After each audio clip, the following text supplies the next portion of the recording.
balik ni balik. Jom. Terus saya datang bawa lah.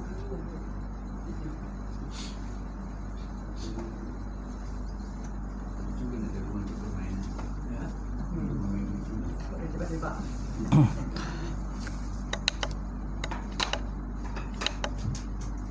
Cobaan satu.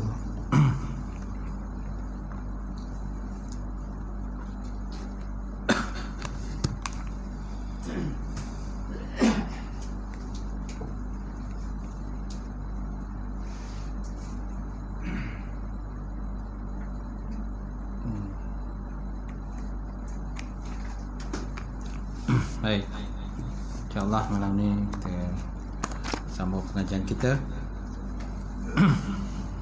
Sama-sama membaca Alkitab ila hadratin Nabi Muhammadin Mustafa Rasulullah sallallahu alaihi wasallam wa ala al-kiram wa ashabil izam. Insyaallah Al-Fatihah. A'udzu billahi minasyaitonir rajim. Bismillahirrahmanirrahim. Alhamdulillahi rabbil alamin. Ar-Rahmanir Rahim. Maliki yaumiddin. Iyyaka na'budu wa iyyaka nasta'in. Ihdinas siratal mustaqim. Siratal ladzina an'amta 'alaihim ghairil maghdubi 'alaihim waladdallin. Amin. Assalamualaikum warahmatullahi taala wabarakatuh. Alhamdulillahillazi nahmaduhu wa nasta'in wa nastahdi wa na'udzu billahi min syururi anfusina wa min sayyiati a'malina. Man yahdihillahu fala mudhillalah wa man yudlilhu fala hadiyalah. Asyhadu an la ilaha illallah wahdahu la syarikalah wa asyhadu anna Muhammadan abduhu wa rasuluh. Allahumma salli wa sallim ala sayyidina wa maulana Muhammad wa ala alihi wa sahbihi ajma'in. Qala Allah Subhanahu wa ta'ala fi kitabil azim, ba'udzu billahi minasyaitonir rajim. Yarfa'illahu allazina amanu minkum wallazina utul ilma darajat. Sadaqallahul azim. Wa qala Nabi sallallahu alaihi wa ala alihi wa sahbihi wasallam, la yu'minu ahadukum hatta akuna ahabba ilaihi min walidihi wa waladihi wan nasi ajmain. Maksudnya tidak sempurna iman salah seorang kamu sehingga aku, kata Rasulullah, lebih dia kasihi, melebihi kasihnya kepada anaknya, melebihi kasihnya kepada ayahnya, dan melebihi kasihnya kepada manusia semuanya. Alhamdulillah. Yang saya hormati, yang saya muliakan Tuan Imam, kalau berkenan ke saya muliakan Tuan Bilal, kemudian pengurusi surau, jawatan kuasa surau, sidang jemaah muslimin muslimat, mukminin mukminat rahmat taala. Alhamdulillah, kita panjatkan puji dan syukur kepada Allah sekali lagi malam ini tuan-tuan sidang jemaah muslimin muslimat yang saya sekalian. Alhamdulillah kita dapat bersama untuk kita menyambung pengajian kita kitab Qalbun Salim. Qalbun Salim, syarah kepada penawar bagi hati. Baik, dan kita masih lagi dalam perbincangan berkenaan dengan perut. Berkenaan dengan perut kan? Okey. Muka surat berapa tu? 82. Baik. Nombor 3 tu silakan. Okey, insya-Allah. Baik, kepentingan bangun malam. Imam Syafi'i berkata, betul tak? Siapa yang ada kitab boleh semak. Saya rasa majoriti ada kitab. Yang tak ada kitab dengar saja. Mudah-mudahan kita dapat sama-sama manfaat insya-Allah dalam pengajian malam ini. Jadi apakah kepentingan daripada bangun malam? Imam Syafi'i pernah berkata, yan bagi lil alim ayakuna lahu khabi'ah minal amali salih fima bainahu wa bainallah la ya'tamidu 'alal ilmi faqat fa innahu qalilul jadwa fil akhirah. Kitab Manhaj As-Sawi. Maksudnya apa tuan-tuan? Yang bagi sewajarnya ataupun sepatutnya lah. Asal mana yang bagi ni sepatutnya. Boleh juga kita terjemahkan sewajarnya. Lil alim, bagi orang yang alim. Ayyakuna lahu khabi'ah, bahawa adalah baginya itu sesuatu yang tersembunyi. Ayyakuna lahu khabi'ah, bahawa adalah baginya itu ada sesuatu yang tersembunyi. Min amal soleh, daripada amalan yang soleh. Fima bainahu wa bainallah, pada perkara antara dia dengan Allah Subhanahu wa taala. Kan? Pada perkara barang yang antara dia dengan Allah Subhanahu wa taala. Wala ya'tamidu ala ilmi faqat, dia naklah tidak hanya menyandarkan kepada ilmu sahaja. Fa innahu qalilul jadwa fil akhirah, kerana faedah ilmu tu sedikit sahaja di akhirat. Kerana faedah ilmu tu sedikit sahaja di akhirat. Memanglah orang alim tu ada kelebihan dia. Orang alim ada kelebihan dia. Berbanding dengan orang jahil. Betul tak? Tetapi orang yang beramal itu lagi banyaklah kelebihan dia. Bukan hanya sekadar dia tahu, tapi dia beramal. Terutama sekali dalam bab bangun malam. Bangun malam. Kerana banyaklah kelebihan-kelebihan yang terdapat pada bangun malam itu. Dan Quran pun ada banyak menyebut berkenaan dengan malam. Wa minal laili fatahajjat bihi nafilatan lak asa ayyab'asallahu rabbuka maqaman mahmuda. Maksudnya apa tuan-tuan? Wa minal laili fatahajjat bihi, maka sebahagian pada malam itu maka naklah kamu bangun bertahajud. Wa minal laili fatahajjal bihi nafilatan lak, sebagai satu amalan sunat kepada engkau. Asa ayyab'asa rabbuka maqaman mahmuda. Biasa kita jumpalah dalam Quran mana nak menyatakan tentang kelebihan bangun malam itulah. Pada akhirat besok Allah Ta'ala akan bangkitkan kita dalam keadaan mendapat sesuatu kedudukan yang tinggi lah daripada sisi Allah Subhanahu wa Ta'ala. Itu juga dengan ayat dalam surah apa tu tuan-tuan? Ayat dalam surah Sejadah. Tatajafa junubuhum, kan? Adal madaji'i yada'una rabbahum khawfa wa tama'u wa mimma razaqnahum yunfikun. Maka naklah di kalangan kamu tu ada yang menjauhkan akan tempat tidurnya. Tatajafa junubuhum anil madaji, naklah mereka itu menjauhkan tempat tidurnya. Untuk bangun malam lah, dalam keadaan dia khawfa wa tama'u, dalam keadaan dia takut kepada Allah dan mengharapkan ganjaran pahala daripada Allah Subhanahu wa taala.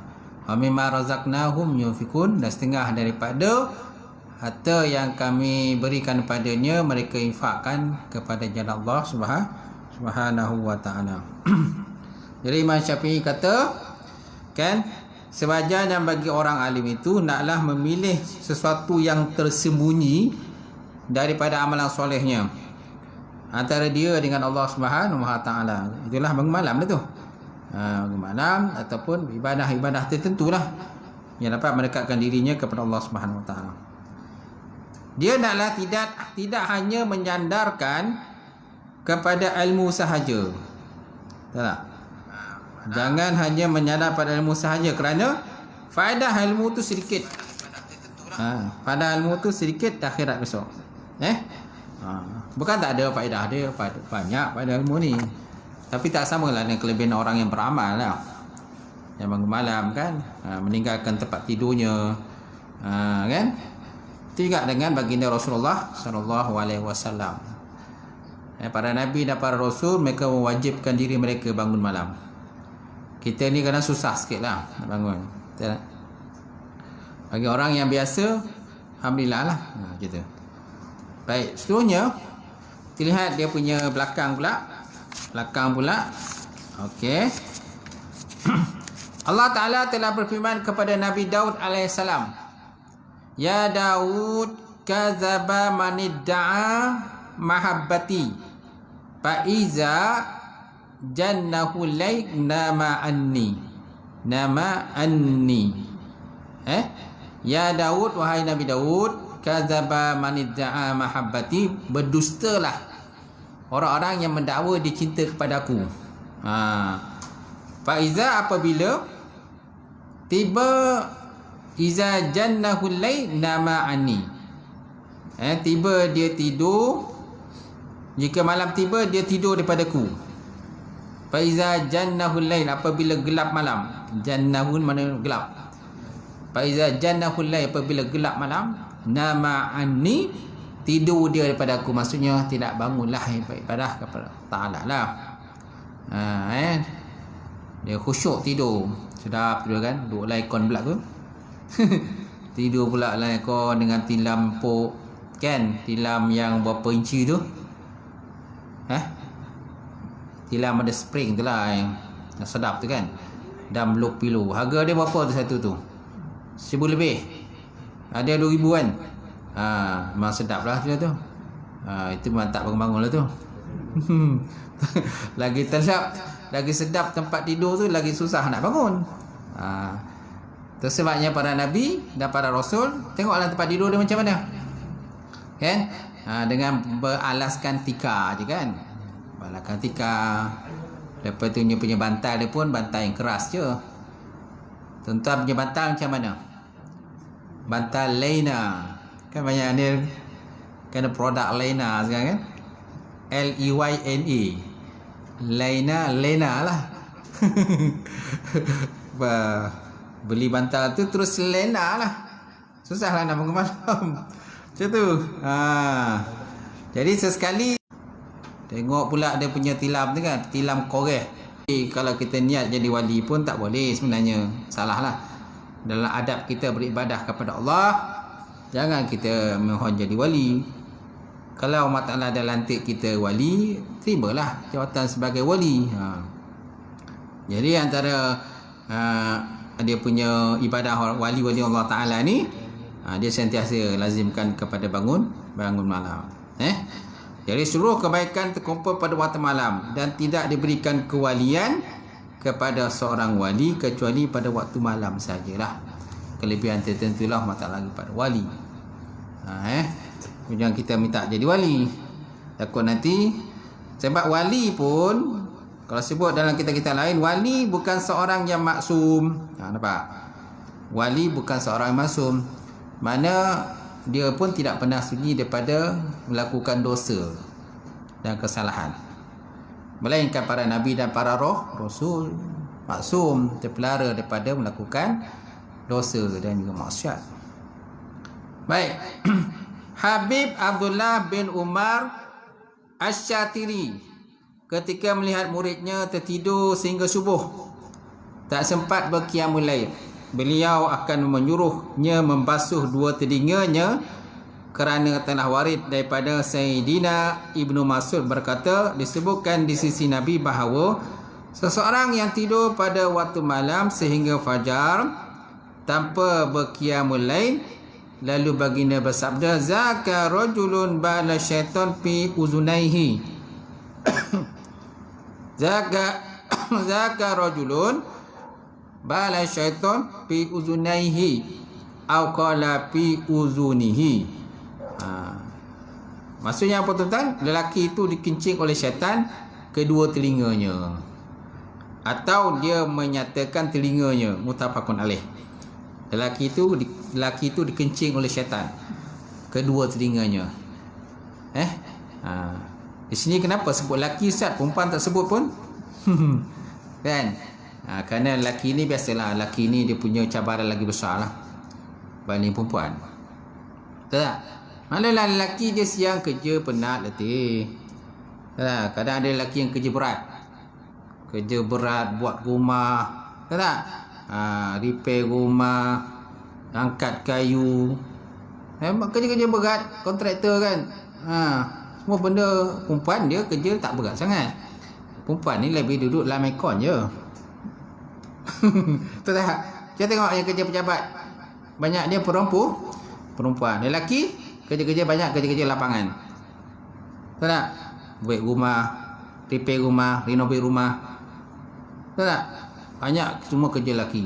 Jadi mana cabaran lelaki ni lagi besar lah untuk bangun malam banding dengan perempuan. Macam tu.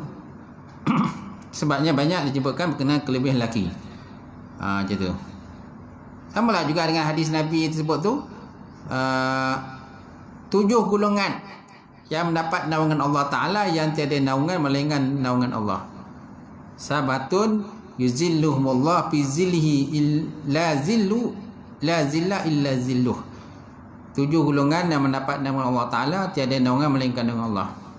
Disebut situ siapa? Lelaki ke perempuan? Lelaki. Pertama, imamul adil, pemimpin yang adil. Yang kedua, rajulun nasya'a fi ibadati rabbih, lelaki yang banyak menghabiskan masanya beribadah kepada Allah.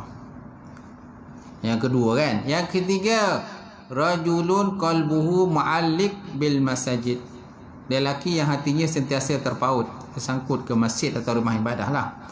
Macam tu. Yang ketiga, yang keempat, rajulani tahabba fillah ijtama alaihi wa iftaraqa alaihi, 2 lelaki yang bertemu dan berpisah kerana Allah Ta'ala. Lelaki juga kan. Keempat. Yang kelima, rajulun iza da'atu imra'atin zatu mansibin wa jamalin ila nabiha faqalu inni akhafu Allahu rabbul alamin, lelaki apabila dirayu, diseru kepadanya oleh perempuan yang cantik untuk melakukan benda yang tak elok, perzinaan je kan, maka dia berkata, semuanya aku takut pada Tuhan sekalian alam. Lelaki kan. Okey, yang kelima. Yang keenam, rajulun tasaddaqa bi yaminihi hatta la ta'lama simaluhu ma tunfiku yaminuhu, lelaki yang bersedekah menggunakan tangan kanannya sehingga tangan kiri tak tahu apa yang dilakukan oleh tangan kanan. 6 kan. Ketujuh, lelaki lagi. Rajulun zakarallahu liyan fafadat ainahu, lelaki yang bangun malam berzikir, bermunajat kepada Allah Ta'ala dan menyesali dosa dan kesalahan yang lepas sehingga menitiskan air mata dia.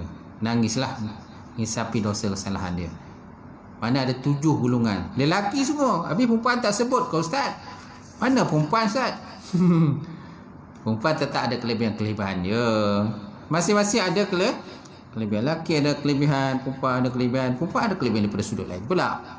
Macam tu. Tapi kenapa sebut lelaki lebih? Kerana cabaran lelaki lagi besar. Ada tak? Cabaran, dugaan untuk lelaki ni lagi besar lah berbanding dengan perempuan. Sebabnya banyak sebut tentang kelebihan lelaki. Perempuan jangan sebut. Macam tu. Baik. Kemudian tuan-tuan, jadi baginda bersabda, zakarajulun bala syaitan fi uzunaihi aw qala fi uzunihi, lelaki itu dikencing oleh syaitan kedua telinganya, atau dia menyatakan telinganya. Kencing syaitan lah ke telinga tu. Dia tak sadar lah kan, tak nampak. Benda gaib pernah nampak. Bila tak nampak, ramai yang lagi tidur lagi sedap Ustaz. Tu yang kadang dah kejut banyak kali pun tarik lagi selimut kan. Tarik lagi selimut. Je tu. Kena pula aircon lah sedap kan. Kipas kan. Baik. Kemudian seorang yang memasukkan jasad Sabit Al-Bunani ke dalam kuburnya. Ketika kami meratakan tanah, ada segumpal tanah jatuh. Lalu melihatnya Sabit Bunani sedang solat dalam kubur. Masya Allah. Tengah solat dalam kubur dia. Lalu kami bertanya kepada anak perempuannya tentang amalan dia. Lalu anak perempuannya berkata, dia selalu bangun malam selama 50 tahun. Masya Allah. 50 tahun tuan-tuan sentiasa bangun malam. Kalau tuan-tuan agak berapa kali bangun malam, boleh kira sendiri ya. Kira sendirilah tuan. Kalau bangun pun mungkin dalam sebulan sekali, ataupun mungkin Ramadan je lah. Ramadan kan, bulan ibadah, pesta ibadah. Masa itulah waktu bulan Nabi tu. Bulan Ramadan kan bulan Nabi lah. Siap dia qada-qada sekali tu. Yang bulan-bulan lain tak bangun tu tuan. Jika berada pada akhir malam, Maka dia berkata dalam doanya, Allahumma in kunta a'taita ahadan min khalqika as-salati fi qabri fa'tiniha. Allahumma ya Allah Tuhanku, in kunta a'taita ahadan min khalqik, jikalau engkau berikan mana-mana di kalangan hamba engkau, jikalau engkau berikan mana-mana di kalangan hamba engkau dalam dunia ini, as-salatu fi qabri, sembahyang dalam kubur dia, fa'tini, berikan padaku. Berikan padaku ya Allah. Kalau ada lah engkau select lah mana-mana hamba engkau ni ya Allah dalam dunia ni, yang kau nak bagi dia kelebihan ni sampai dia boleh solat dalam kubur dia. Okey. Kubur kan sempit. Mana ruang nak solat? Dari segi logik akal lah, tuan-tuan, dari logik akal kita, kubur sempit, macam mana nak solat? Kan? Macam mana tu? Kita pula dibaring dalam kubur kan? Baring dalam kubur, itu solat pula. Ni macam ni satu benda luar biasa lah. Allah bagi kan, as-salatu fi qabri fa'tiniha. Kalau ada di kalangan mana-mana engkau hamba engkau ya Allah yang kau nak beri kelebihan dan solat dalam kubur, ya Allah kau berikan padaku ya Allah kelebihan. Gitu. Mudah-mudahan kan Allah Taala terimalah doa kita. Allah tahu kita kan. Kita tak tahu kelebihannya. Baik. Jadi lihat dalam kitab Syarah Al-Ainiyah muka surat 37. Baik, kemudian kita lihat 8 cara untuk mudah bangun malam. Okey, ni cara dia macam mana nak bangun malam mudah ni Ustaz. Okey, kita tengok apa pandangan daripada pengarang kitab Musannaf. Bangun malam untuk mendirikan solat malam di samping ibadah-ibadah malam yang lain merupakan salah satu cara seorang hamba untuk lebih dekat kepada Allah. Lebih dekat kepada Allah. Taqarrub. Qarrabani taqarrub, mendekatkan diri pada Allah. Malam pula adalah waktu yang paling afdal untuk tujuan tersebut. Malam lah paling afdal untuk tujuan tersebut, untuk kita bangun malam. Kitab Ihya Imam Ghazali dalam Ihya Ulumuddin menyebutkan bahawa dia ada sebut dalam satu bab khusus menjelaskan cara-cara untuk bangun malam.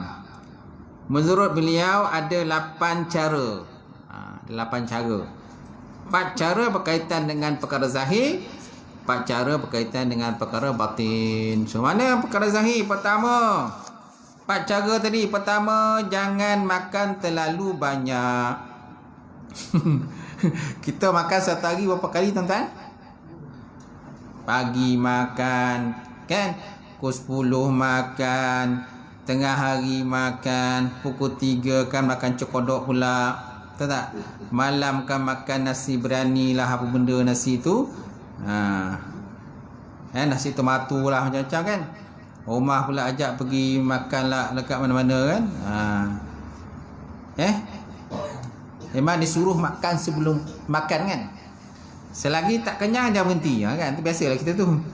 Makan sampai habis kan. Itu biasalah. Tapi lain pada Nabi lah. Nabi makan berhenti sebelum kenyang. Kita ni makan sampai habis. Makan sampai habis, jangan membazir. Biasalah tu istilah kita. Macam tu kan. Mana betul juga daripada sudut lain lah. Sudut lain kita tak boleh membazir. Makanan yang kita dah order mesti dah habiskan. Macam tu.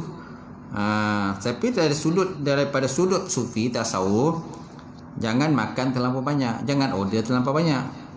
Ini penuh pinggan dia. Apalagi kalau contohnya ada function kat hotel kan. Kita tengok kalau ada program kat hotel, berapa makanan dia tu? 20 jenis makanan, kadang 30 jenis makanan. Semua dia nak ambil tu. Satu kan ambil. Dah habiskan seminggu, dah konyak kan, bangun balik ambil lagi yang lain lah. Ambil es krim lah, tu lah macam-macam kan. Letak balik makan. Lepas tu bangun lagi ambil buah pula. Dah berapa kali ulang tu kan. Biasanya time maghrib lah, time buka puasa, tahu tak? Time buka puasa bulan Ramadan kan. Ni COVID ni tak adalah. Besok habis COVID, so tak tahu macam mana lah. Semua akan gemuk balik kan. Macam tu. Okey. Kebiasaan gitulah. Jadi hotel menawarkan pelbagai jenis makanan-makanan yang lazat-lazat Jadi kat situlah kadang-kadang masing-masing tak boleh nak kontrol makan makanan masing-masing. Baik, yang kedua, mengurangkan aktiviti pada waktu siang. Mengurangkan aktiviti dengan waktu siang. Kurang aktiviti lah. Dahlah kalau orang mereka kerja, kalau bekerja memang tak boleh buat apa. Orang bekerja memang kena ikutlah waktu pejabat, waktu bekerja. Apalagi kalau ada jenis yang kerja-kerja lapangan, kerja berat ni memang tak boleh elak lah. Betul tak? Kemudian yang ketiga, istiqamah, melakukan qailullah, tidur sekejap pada waktu siang. Qailullah sebelum waktu zuhur masuk tu, tentang rehatlah sekejap, tidur sekejap dalam 10 minit, 20 minit, setengah jam ke. Jangan 80 minit sampai terlajak habis kan. Sampai waktu zuhur pun habis. Itu parah lah tu. Dia qailullah ni waktu dia sekejap je, 5 minit, 10 minit je. Petukang terjaga, bangunlah cepat. Ni terlajak habis. Tu dah kiam, bukan qailullah dia tu, lebih pada qailullah. Yang keempat, berusaha tidak melakukan dosa pada waktu siang. Berusaha untuk tidak melakukan dosa ataupun menghindarkan dosa lah. Nak katakan tak boleh tak buat dosa langsung, tak boleh lah, sebab kita ni bukan maksum. Sikit sebanyak mesti ada melakukan dosa kan, kesilapan. Maksud sini ialah mengurangkan, mengurangkan melakukan dosa pada waktu siang. Imam Ghazali tuan-tuan menukilkan perkataan di Abu Hasan Al-Basri. Dia kata dosa-dosa yang dilakukan pada waktu siang menjadi pengikat jiwa untuk tidak terbangun pada waktu malam. Dia akan menjadikan badan kita berat. Disebabkan banyak dosa-dosa kesalahan tadi, jadi badan pun berat nak bangun. Susah nak bangun waktu malam. Kena banyak pula ada dosa dia lakukan. Dosa tangan, dosa kaki, dosa mata dan semacam dosa. Faham kan tuan-tuan?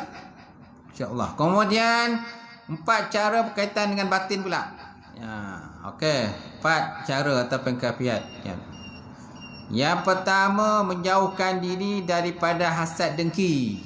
Kalau kita nak lazim malam ni, jauhkan diri kita hasad dengki, maafkan orang. Sebelum tidur tu maafkan orang lah.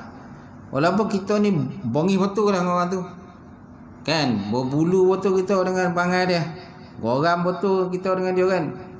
Rasa macam nak tumbuk dan sepak je disebabkan geram dengan kita dengan dia kan. Okey, maafkan orang lah, maafkan.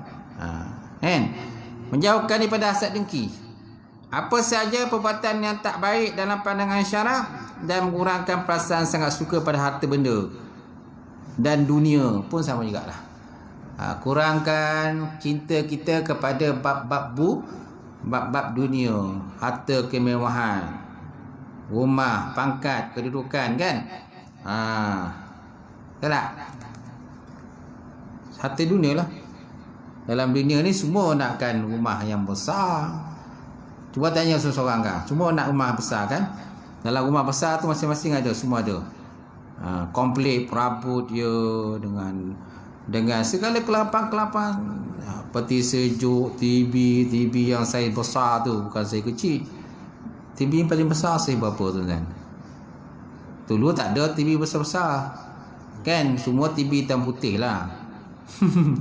Dulu semua TV hitam putih, sekarang ni TV besar-besar. Kan? Nampak bulu hidung dia pun nampak bulu hidung orang dalam TV tu lah. Sebab dia punya TV besar, mahal kan. Harga sampai 1,000 lebih, 2,000 punya TV. Besar kan. Gambar pun clear, cantik, lawa. Tahu tak? Dulu mana ada, tak ada. Tak? Macam tu. Kemudian menambahkan rasa takut, khauf atas azab dan siksaan Allah. Nampak? Yang ketiga, kan, berusaha menambahkan rasa takut, khauf, takut kepada azab Allah Subhanahu Wa Taala dan siksaan daripada Allah Subhanahu Wa Taala. Okey? Jadi yang pertama tadi, kurangkan rasa cinta kita kepada harta. Jangan terlampau sangatlah cinta kita pada harta sehingga kan melalaikan kita daripada bangun malam beribadah kepada Allah Subhanahu wa ta'ala. At-Taus, seorang tabi'in terkemuka, pernah mengungkapkan, in zakara jahannam tara naumul abidin. In zakara jahannama tara naumul abidin. Apabila seseorang mengingat tentang azab api neraka jahanam, maka hilanglah rasa mengantuk dia ketika beribadah kepada Allah. Hilang rasa mengantuk kalau seorang itu teringat tentang azab Allah, balasan sesaan dalam neraka. Jadi orang tu akan rasa takutlah, baru terjagalah. Ni disebabkan tak ada rasa takut kan. Tu yang kadang-kadang tengah beribadah pun kadang tololap, tengah berzikir pun kadang tololap, tu kan. Tapi tak apalah, berzikir jugalah. Nak tololap tu nak buat macam mana. Ini memang